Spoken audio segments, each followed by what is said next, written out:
په پېښور کې د افغان بیرغ پورته کوونکی خوشی شوی.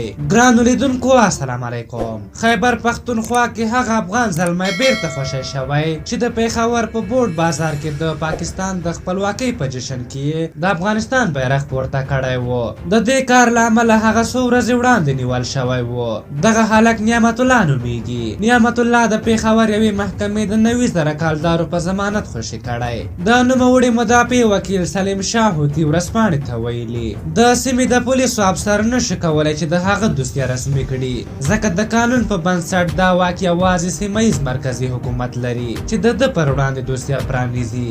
افغان زلمي نعمت الله چې د اګست په 14مه د پېښور په بورډ بازار کې په لویه دړه د افغانستان بیرغ لګولی و، وروسته د پاکستان پولیس نیولی او زندان ته یې بیولی و.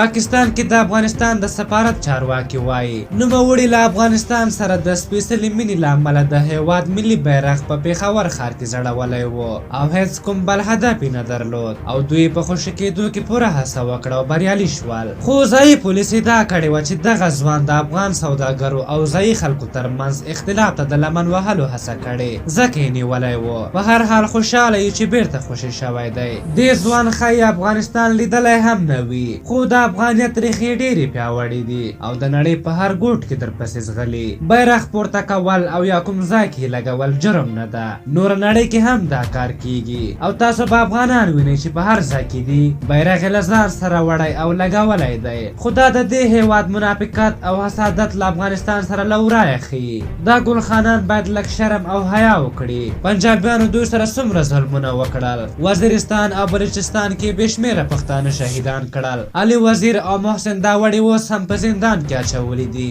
د دې په ځای چې په دې حکومت پسې راجګ شي او هغه رښتیا درک کړي او دا ومني چې دوی هم په اصل کې افغانان دي، برعکس دا ګلخانان له پنجابیانو هم موږ سره ډېره کینه ساتي. په هر حال تاسو د نعمت الله د دغې کړنې په هکله څه نظر لرئ؟ خپل نظرونه مو راته په کومنټ کې ولیکئ. که زموږ ویډیو مو خوښه شوې وي ضروري لایک کړئ. تر بلې ویډیو مو په لوی او بخښونکي خدای سپارم. د الله پامان.